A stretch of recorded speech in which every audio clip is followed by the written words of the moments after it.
हमारी आराधना का लक्ष्य है निरंतर प्रिया प्रीतम का चिंतन होना। इस समस्त साधनों का सार है अनन्य चिंतन। इस अनन्य चिंतन में जो बाधक भाव है वो है विषय चिंतन। शरीर को मैं मानकर मन और इंद्रियों से विषयों का चिंतन करना, ये विषय भोग से भी अधिक घातक है। उपासक समझ नहीं पाता है, उसको लगता है क्रिया तो हम कर नहीं रहे, पर जो क्रिया करने से अंतःकरण गंदा होता है उससे भी अधिक गंदा अंतःकरण विषय चिंतन से होता है। हमारे हृदय में हर समय दो वृत्तियां जागृत रहती हैं, एक रागात्मक और एक द्वेषात्मक। इन दोनों को जो मिटा देता है वही महात्मा हो जाता है। इन दोनों को जो मिटा देता है वही भगवत प्राप्त हो जाता है। अध्यात्म इन दोनों को मिटाने के लिए है, राग द्वेष दोनों को। अंदर से देखिए, जब आप प्रयास करते हैं तब भगवत चिंतन में वृत्ति लगती है, नहीं छोड़ दे दो ही जगह वो रहेगी, कोई अनुकूल विषय कोई प्रतिकूल विषय, अनुकूल व्यक्ति प्रतिकूल व्यक्ति, बस वही राग द्वेष का चिंतन, अच्छे बुरे, बस यही मिटाना हमारी साधना है।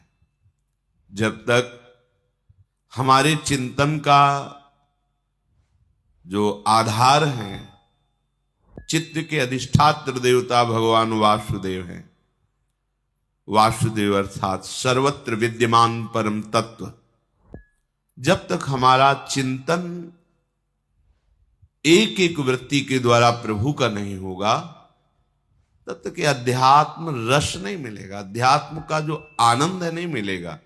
अध्यात्म का आनंद अखंड प्रसन्नता, प्रसन्नात्मा। ये जो आपकी प्रसन्नता नहीं रहती, आनंद नहीं रहता, उसका कारण आपकी राग द्वेषात्मक वृत्ति है। राग वृत्ति हुई तो कामना, कामना दृढ़ हुई तो क्रिया, क्रिया हुई तो और कामना के संस्कार, बस इसी में हमारा जन्म चला जाता है।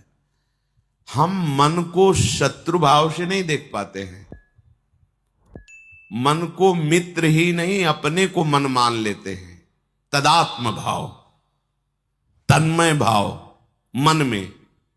अब मन ने अनुकूल माना तो मैंने अनुकूल माना, मन ने प्रतिकूल माना तो मैंने प्रतिकूल माना, मन ने अच्छा माना मान लिया, मन ने बुरा माना मैंने मान लिया।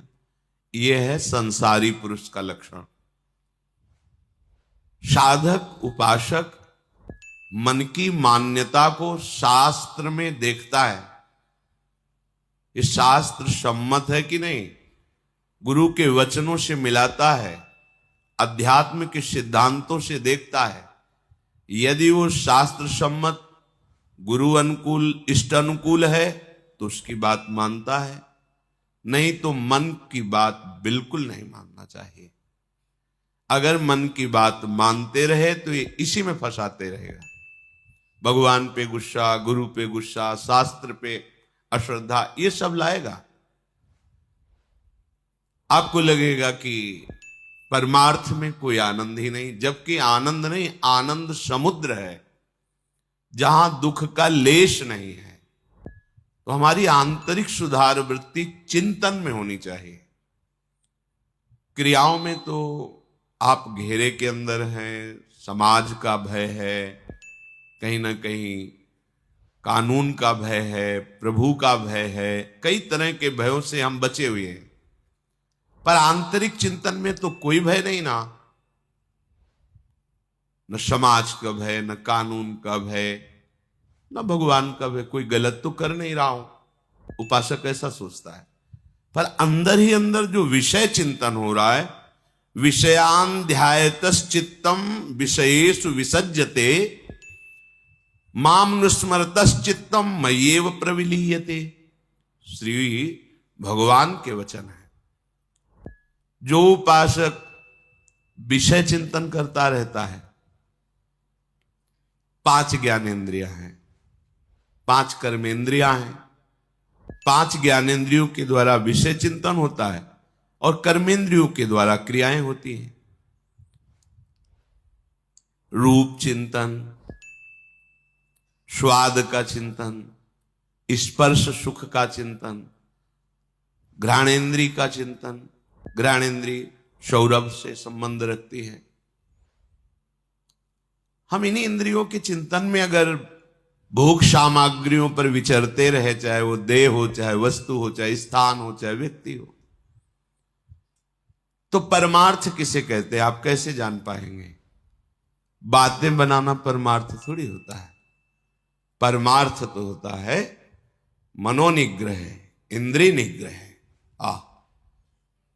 मन को समाहित करके आराध्य देव में लगा देना, चाहे नाम में, चाहे रूप में, चाहे लीला में, आराध्य देव में। अब इंद्रियां जिस विषय में विचरण करना चाहती, छूट दे दी मन जिस विषय में, तो फिर आप साधक किस बात के हैं? आपकी साधना क्या हो रही? विषयों का चिंतन विषय क्रिया से भी अधिक घातक उपासक को मानना चाहिए। विषय चिंतन में जहां मन जाने लगे डर जाओ, क्योंकि रजोगुण इतना भयानक है कि कहीं कहीं तमोगुण से भी ज्यादा यह भयानक स्थिति पैदा कर देता है। तमोगुण में प्रधानता निद्रा, आलस्य, सत्कर्म में प्रमाद, मूढ़ता, ये। लेकिन रजोगुण में भोगात्मक क्रियाएं और उनका विरोध होने पर भयंकर क्रोध, हिंसा आदि तमोगुण से भी बड़ा ये मन को मलिन करने वाला रजोगुण है। ध्यायतो विषयान पुंसा संगस्तेषुपजायते संगात संजायते कामः कामात् क्रोधो भिजायते क्रोधात् भवति सम्मोहा सम्मोहात् स्मृति विभ्रमा स्मृति भ्रंशात् बुद्धिनाशो बुद्धिनाशात् प्रणश्यति सर्वनाश। किससे हो गया? ध्यायतो विषयान पुंसः, विषयों का चिंतन करने से सर्वनाश हो गया। क्या आप कभी ऐसा हृदय में डरे हैं विषय चिंतन होने पर? नहीं। बहे चले जा रहे हैं जहां मन लिए जा रहा है। ये मन बंदर की तरह छलांग लगाता है, इस शाखा से उस शाखा, शाखा प्रशाखा, ऐसे ही घूमता रहता है। इस विषय से उस विषय, इस व्यक्ति से बेमतलब व्यर्थ में हमारा बड़ा कीमती समय ये व्यर्थ में नष्ट करता है। साधक उपासक इसी को सार्थक करता है। बार बार विषय व्यक्ति वस्तु स्थान से हटाकर प्रभु के नाम रूप लीला धाम में लगाता है। यदि आप ये शिथिलता रखेंगे कि जो चिंतन हो रहा होने दीजिए, तो आप देख लीजिए संगास्तेषुपजायते, जब विषय चिंतन करेंगे तो उस विषय के संग की आकांक्षा, कामना प्रबल हो जाएगी। जो विषय, कोई भी भोग क्रिया पहले चिंतन में होती है, बाद में क्रिया में आती है। चिंतन में संभाल लिया तो संभल गया, चिंतन बिगड़ गया तो अब फिर क्रिया से जो परिणाम होता है वो हो जाएगा अंतःकरण मलिन होना, दुर्वासनाओं का राज्य हो जाएगा। हमें चिंतन पर विशेष जोर देना है। जहां चिंतन विषयों का हुआ तो निश्चित उसकी संग की इतनी व्याकुलता होती है, और उस व्याकुलता में अनुकूलता मिली तो बहुत सी कामनाएं और जागृत हो जाएंगी। प्रतिकूलता मिली तो क्रोध जागृत हो जाएगा। वो भगवान पे क्रोध करेगा, गुरु पे क्रोध करेगा, अवहेलना, नास्तिकता आने लगेगी, भगवद स्मृति नष्ट हो जाएगी। बुद्धि निर्णय करने लायक नहीं रह जाएगी। बुद्धि का नाश सर्वनाश, बुद्धिनाशात प्रणश्यति, उसका नाश हो गया। हम विषय चिंतन क्यों करते हैं? सुख के लिए, आनंद के लिए, प्रसन्नता के लिए। क्या किसी को आज तक सुख, आनंद, प्रसन्नता मिल पाई है? मिल पाएगी? मिल रही है? नहीं। क्यों? क्योंकि इसमें सुख है ही नहीं। श्री भगवान कह रहे हैं, ये ही संस्पर्शजा भोगा दुख यो नय एवते आद्यंतवंतः कौन्तेय न तेषु रमते बुधा। ये इंद्रियों के साथ जो मन विषय भोगों में सुख, आनंद, प्रसन्नता ढूंढने के लिए जाता है, चिंतन करना, भोग क्रिया करना, तो भगवान कह रहे हैं भोगा दुख योनय एवते। ये जितने भी इंद्रियों के भोग है ये दुख प्रकट करने वाले हैं। योनय, यहीं से दुख प्रकट होता है। दुख की मूल जड़ क्या है? भोगों का चिंतन और भोगों को भोगना। हम किस लिए भोग रहे हैं? सुख, आनंद, प्रसन्नता। और भगवान क्या कह रहे हैं? कह रहे हैं जितने भी इंद्रिय मन के द्वारा भोगे जाने वाले भोग हैं वो सब दुख योनयः, ये दुख प्रकट करने वाले हैं। दुखों की मूल जड़ भोगों का भाव, उनका चिंतन करना, उनकी क्रिया, उनमें सुख भाव। आद्यंतवंतः कौन्तेय न तेषु रमते बुधा। ये जितने भी भोग हैं ये आद्यंत वाले हैं, इनकी सत्ता नहीं है, ये असत है, परिवर्तनशील है। अब कोई बुद्धिमान कैसे भोगेगा इनको? तो जो बुद्धिमान हैं, जो साधक हैं, जो उपासक हैं, वो भोग क्रिया की तो बात जाने दो, वो भोग चिंतन ही त्यागते हैं। भोग चिंतन छूटा, आप अध्यात्म की चढ़ाई पर, ऐसी ऊंचाई पर पहुंच जाएंगे जहां काम क्रोध आप पर आक्रमण ही नहीं कर सकते। पर क्या होता है? बहुत समय निकल जाता है। ये भ्रमण के समय अनुभव किया है, जब बहुत मिलन होता है संतों से तो दो प्रकार का अनुभव होता है। एक सत्य मार्ग में दृढ़ता पूर्वक चलने वाले और एक सत्य मार्ग में शिथिलता पूर्वक चलने वाले। बात, चेष्टा, मुखाकृति से ही पता चल जाता है कि साधक दृढ़ मार्ग का पथिक है या शिथिल।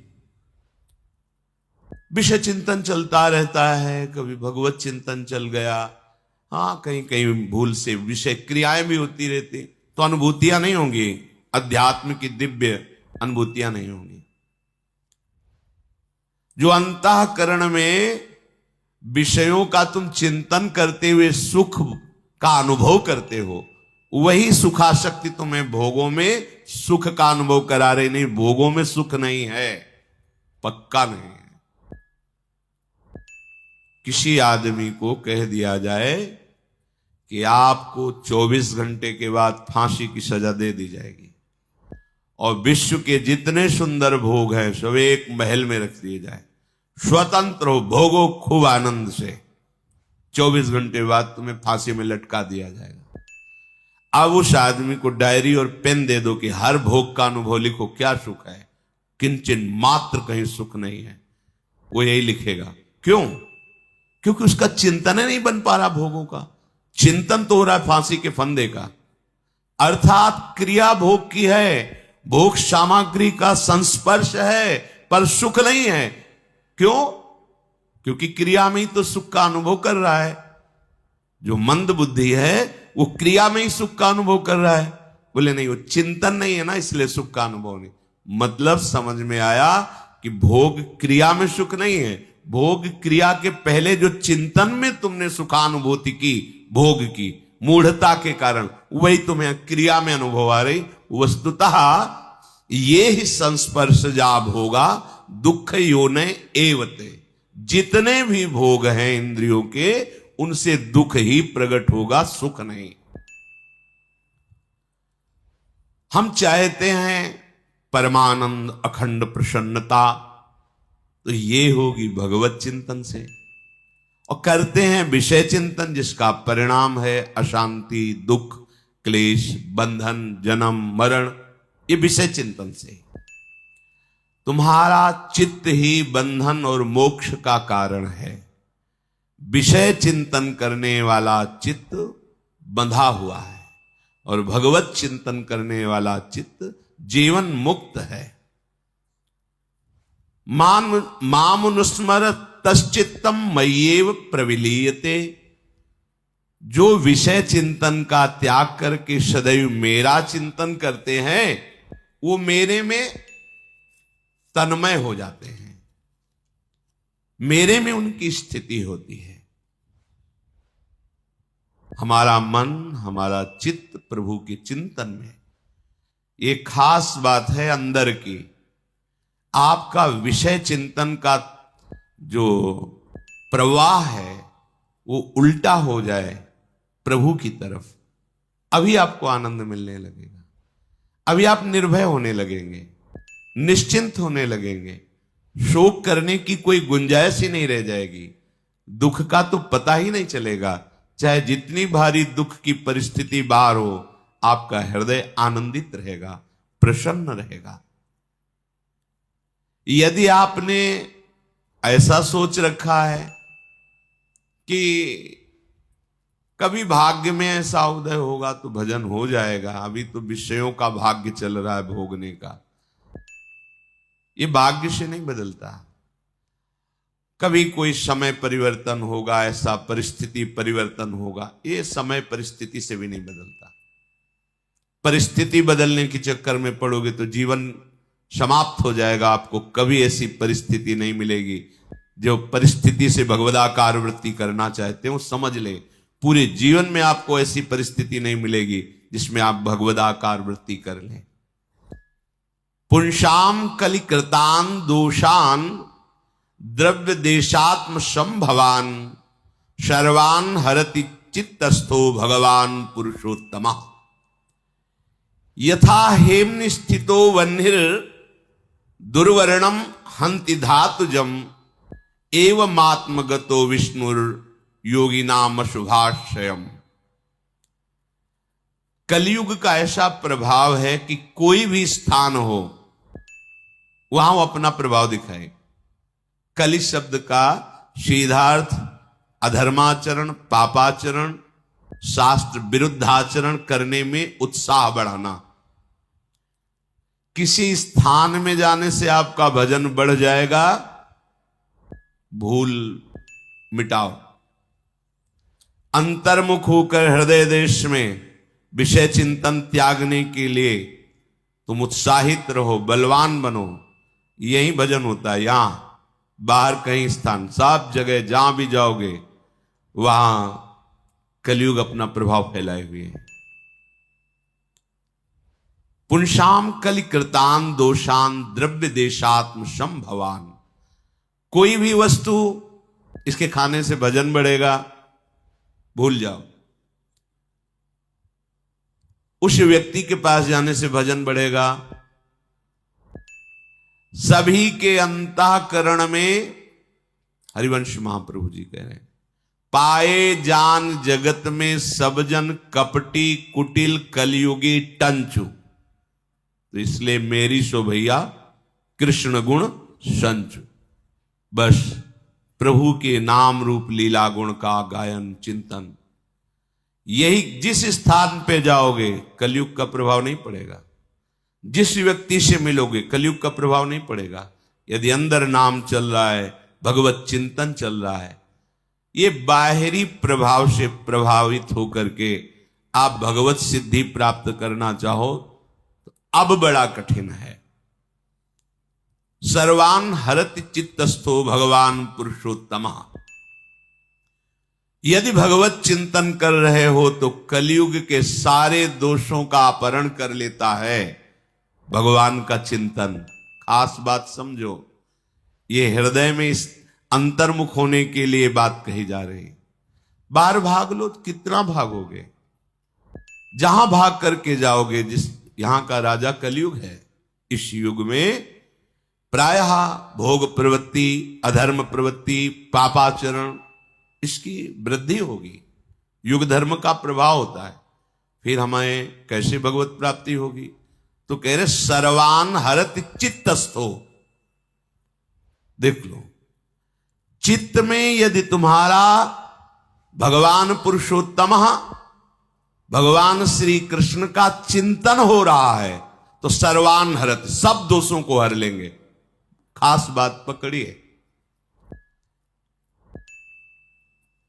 बैकुंठ धाम ब्रह्मावर्त बिठूर जब भ्रमण कर रहे थे, कुछ दिन रुके तो एक साधक ने दिखाया, देखो देखो महाराज, गंगा जी में देखो क्या हो रहा है। तो वहां कुछ बाहरी लोग आए हुए थे, ऐसे घृणित चेष्टाएं कर रहे थे जो किसी तरह क्षम्य नहीं है, अक्षम्य अपराध कर रहे थे। गंगा जी में अक्षम्य अपराध जनित घृणित लीलाएं, क्या हुआ? चित्त दूषित है। तो परम पावन भगवती भागीरथी में खड़े होकर पाप कर रहा है वो। कई बच्चे, कई ऐसे परिवार थे। मध्याह्न का समय था तो एक साधक ने देखो महाराज, हमने तो देखते ही रहते थे। साधक को ऐसा नहीं होना चाहिए कोई दृश्य देखे घबरा गया या तन्मय हो गया या कामातुर हो गया या कुछ नहीं। लक्ष्य का इतना दृढ़ विश्वास और पक्का होना चाहिए कि सामने उसके साथ वो आगे निकलता चला है। साधक ऐसे नहीं एकदम लुजलुजा स्वभाव, कोई दृश्य देखा घबरा गया, कोई दृश्य देखा कामाशक्त हो गया, ऐसा नहीं होना चाहिए। ये विश्व है, विश्वात्मा विविध लीलाएं कर रहा है, हम किस लीला के उपासक हैं? एक बड़ा दृढ़ निश्चय होना चाहिए। एक तरफ मंगल कार्य हो रहे, एक तरफ अमंगल कार्य हो रहे हैं, दोनों की तरफ समचित्त वृत्ति रखता हुआ वो अपने भगवान के स्मरण में आगे बढ़ा, न उसका प्रभाव न उसका प्रभाव। बहुत खास बात बता रहे हैं। किसी भी व्यक्ति, वस्तु, स्थान, द्रव्य, देश के अनुकूल होने पर हमारा भजन हो जाएगा, ये भाव बिल्कुल छोड़ दीजिए। सब जगह दोष है, सब जगह गुण है। कहीं भी चले जाओ, क्योंकि चिदानंद भाव में प्रवेश। अब जैसे धाम है, चिदानंद है, तो आपका भाव तो चिदानंद नहीं ना, तो आपको धाम प्राकृतिक ही दिखाई देगा ना, और प्राकृतिक दिखाई देगा तो सब मायाकृत। तो देखो ना घटनाएं कैसी प्रकट दिखाई देती हैं, वही मायाकृत चेष्टाएं। तो कहां जाओगे भजन करने के लिए? यहां हृदय में अंतर्मुख होइए। चित्तस्थो भगवान पुरुषोत्तम। खास बात पकड़िए, कहीं भी रहोगे। इसी बल से कहा जाता है कि अगर आपको भेजना हो तो नरक भी भेज दो, मुझे कोई परवाह नहीं। क्यों? चित्तस्थो भगवान पुरुषोत्तम। मेरे चित्त में भगवान श्री कृष्ण स्थित है, जहां चाहो तहां ले जाओ प्रभु। यत्र यत्र मम जन्म कर्म भी नारके परमे पदे थवा। क्यों? क्योंकि राधिका रति मंडली, जो प्रिया प्रीतम की प्रेम मंडली है, वो हमारे हृदय में बिलस रही। अब कहीं भी ले जाओ, हमारे लिए हर जगह निकुंज है। यथा हेम स्थितो वन्य दुर्वर्णम हंति धातुजम। जैसे स्वर्ण को जब अग्नि में तपाया जाता है तो अन्य धातुएं मल आदि नष्ट हो जाती, वो दिव्य चमकने लगता है।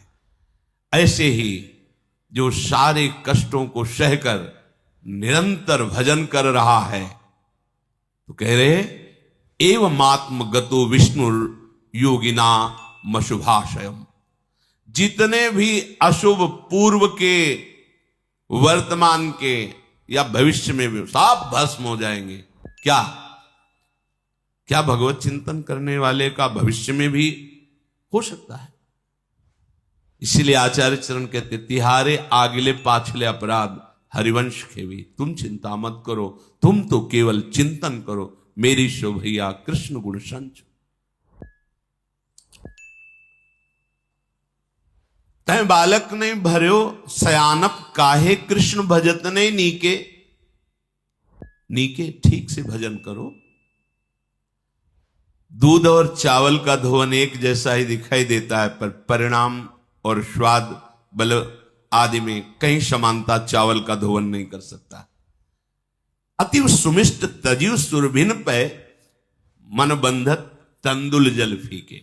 आचार्य चरण कह रहे कि कहीं कामधेनु गाय के सुंदर दूध को त्याग करके कोई चावल का धोवन पीना चाहे तो उसे बुद्धिमान कहा जाएगा क्या? तो भगवान कहते कि जो बुधाजन है, बुद्धिमान जन है, न रमते, वो नहीं रमते इन भोगों में। दूध और चावल का धोवन एक जैसा दिखाई देता है, पर अंतराय बहुत है। ऐसे ही भगवत चिंतन छोड़कर विषय चिंतन, ये सुख जैसा दिखाई देता है, सुख है नहीं। सत्य दिखाई देता है पर सत्य है नहीं। मन बंधत तंदुल जल फीके, ये फीका तंदुल जल है। महाप्रभु कह रहे हैं कि जैसे कोई मणि छोड़कर कांच बटोरे, ऐसे तुम्हारी बुद्धि हो रही। तुम श्री कृष्ण चिंतन रूपी मणि का त्याग करके विषय चिंतन रूपी कांच बटोर रहे हो। मणिगण पुंज ब्रजपति छाणत, हित हरिवंश कर गए कंचु। अब सावधान हो जाओ। एवमात्म गतो विष्णु योगिना मसुभाषयम। स्वयं भगवान उसके हृदय में बैठ करके सब अशुभों का नाश कर देते हैं। जो निरंतर प्रभु के चिंतन में प्रयासरत रहता है, उसी प्रयास में उसको एक कष्ट का अनुभव होता है, एक जलन, एक ताप जैसा। उसी ताप में वो ऐसा पावन होता है जैसे स्वर्ण अग्नि में डाल दिया जाए तो उसका मल नष्ट हो जाता है, वो और तेजस्वी कांतिमान हो जाता है। ऐसे ही जो भजन करने के समय एक जलन होती है, एक ताप होती है, वो सारे अशुभों को भस्म कर देती, फिर आनंद का अनुभव होता है। जब तक आपके हृदय में राग द्वेष जनित विषय चिंतन है, तब तक आप इंद्रियों के गुलाम हैं। उसके शरीर इंद्री मन से ऐसे कार्य जबरदस्ती कराते रहेंगे ये विषय, जिससे उसे कभी प्रसन्नता का अनुभव नहीं होगा। विषयों की प्राप्ति में हर्ष होता है, प्रसन्नता नहीं। और हर्ष का द्वंद्व है शोक, वो भोगना ही पड़ेगा।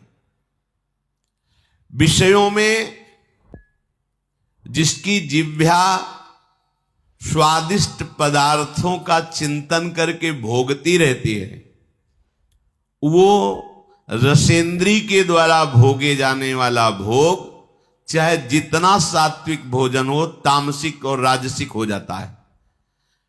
जहां तामसिक राजसिक हुआ कि उसे प्रसन्नता का अनुभव नहीं हो सकता है। चिंतन यदि विषयों का, तो प्रसन्नता नहीं। अब एक इंद्री रसेंद्री यदि भोगों का चिंतन करके आज ये आज ये आज ये, तो वो भले सात्विक है, पर वो आपके अंदर रजोगुण तमोगुण पैदा कर दे। और जहां रजोगुण तमोगुण है, प्रसन्नता नहीं होती। जो वाक इंद्री से किसी की निंदा स्तुति करता रहता है, कटु भाषण, असत्य भाषण, व्यर्थ का भाषण, अहितकर भाषण, उसके हृदय में कभी प्रसन्नता प्रकट नहीं होती है। जो घर द्वार परिवार परिजन धन संपत्ति यश कीर्ति शरीर के आराम भोग, इसमें अत्यंत स्नेह युक्त मोह युक्त हो जाता है, उसमें दुराचार, चोरी, असत्य, अनाचार, दुर्व्यसन, कुसंग, कुप्रवृत्ति और जुआ आदि ये प्रकट हो जाते हैं स्वाभाविक। ध्यान दीजिए, जो घर में परिवार में परिजन में धन संपत्ति में मान कीर्ति में शरीर के आराम भोग में आसक्त है, उसमें स्वाभाविक ये दोष पैदा हो जाएंगे। चोरी करना, जुआ खेलना, दुराचार करना, असत्य भाषण, अनाचार, दुर्व्यसन, कुसंग, कुप्रवृत्ति, ऐसे के हृदय में प्रसन्नता प्रकट नहीं होती। ये अपने स्वार्थ में भारी बाधा पहुंचाने वाले अज्ञानी जन वाद विवाद, वैर विरोध, अपमान, तिरस्कार, दुख, शोक, इसी में विचरण करते रहते हैं। प्रसन्नता की तो गुंजाइश ही नहीं है। दूसरे के स्वत्व का अपहरण, धन का अपहरण, जमीन का अपहरण, दूसरे की स्त्री की तरफ कुभावना, अपने को बहुत श्रेष्ठ समझना, अपना मान प्राप्त करने की लालसा रखना, अपनी प्रशंसा सुन करके, ये सब दोष उसके हृदय में। इसलिए उसके हृदय में कभी भागवतिक प्रसन्नता नहीं प्रकट होती। इसलिए उपासक खास बात, विषय चिंतन ना होने दे। विषय चिंतन ही सबसे घातक बात है। जन्म मरण का मूल विषय चिंतन है, दुख का मूल विषय चिंतन। विषय चिंतन त्याग कर निरंतर भगवत चिंतन परायण रहे।